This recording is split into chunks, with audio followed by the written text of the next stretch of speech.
Bonjour les amis, heureux de me retrouver aujourd'hui avec vous pour cette pensée du jour. Sois un révolutionnaire. Alors, dit-on de vous que vous êtes un révolutionnaire? Alors, n'hésitez pas à me le mettre en commentaire. Si oui, pourquoi? Sinon, pourquoi? Et d'ailleurs, mais est-ce que vous aimeriez être révolutionnaire? Je vous propose vraiment aujourd'hui de tout révolutionner. Les amis, nous nous retrouverons dans quelques instants.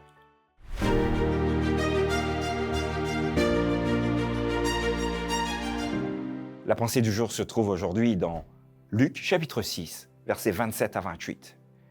Mais je vous dis, à vous qui m'écoutez, aimez vos ennemis, faites du bien à ceux qui vous haïssent, bénissez ceux qui vous maudissent, priez pour ceux qui vous maltraitent. Voilà, je vous ai posé le texte, je vous ai posé aussi une question de savoir, voulez-vous être un révolutionnaire? Alors, quand vous regardez autour de vous, il y a des révolutionnaires, il y en a eu dans l'histoire, mais qu'est-ce que c'est finalement un révolutionnaire? Alors, c'est quelqu'un qui renverse l'ordre établi. En gros, on a l'habitude de faire comme ça, un révolutionnaire, c'est quelqu'un qui vient renverser tout ça et puis qui dit on va faire différemment.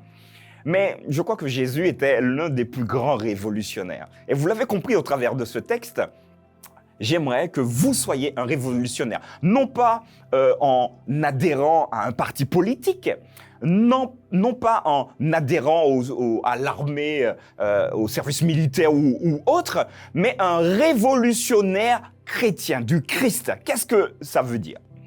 Alors, vous l'avez compris. Aujourd'hui, je t'aime parce que tu m'aimes.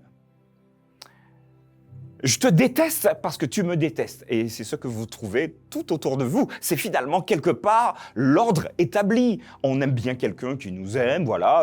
Tant que ça se passe bien, moi je suis avec toi. À partir du moment où ça se passe mal, sache que je serai également là pour que ça se passe ou ça se détériore encore plus.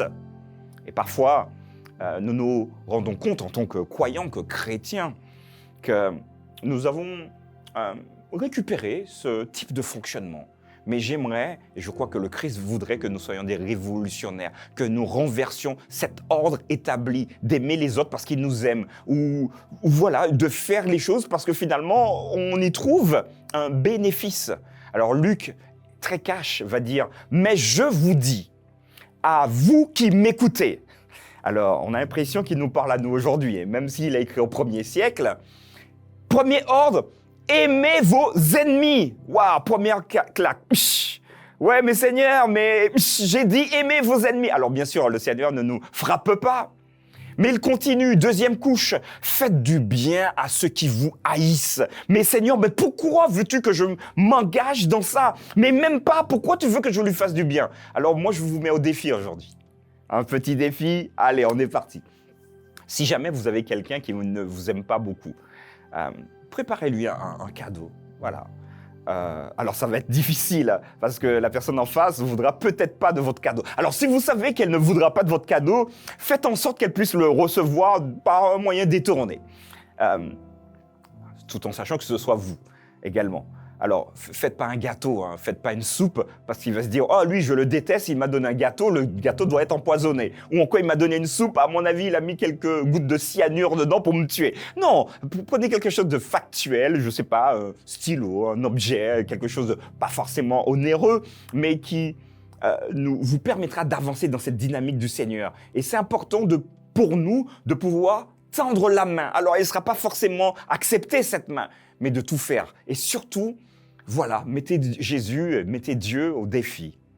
Voilà, Seigneur, tu m'as dit d'aimer ceux qui m'aiment pas.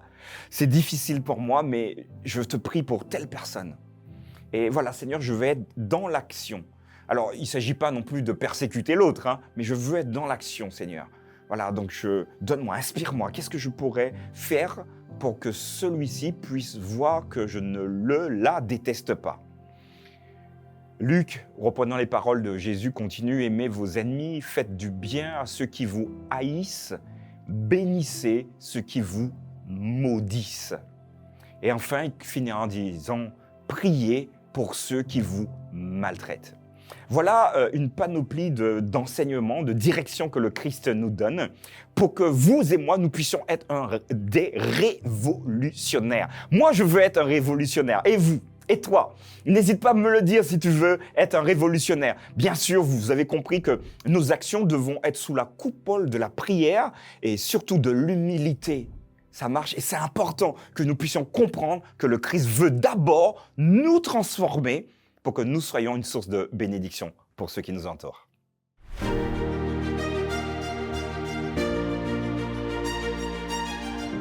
Voilà les amis, nous avons donc abordé ce thème aujourd'hui. Alors je vous ai donné un défi. Alors retour d'expérience. Alors si jamais vous prenez un peu de temps, il n'y a pas de problème, mais revenez sur cette pensée du jour et vous allez nous donner des résultats en dessous. Dites-nous comment ça s'est passé. Je vous donne donc rendez-vous demain pour une nouvelle pensée du jour. Vous préférez être plutôt un charpentier ou un ophtalmologiste? Charpentier, ophtalmologiste. Qu'est-ce qui gagne le plus d'ailleurs? Rendez-vous demain pour cette pensée du jour.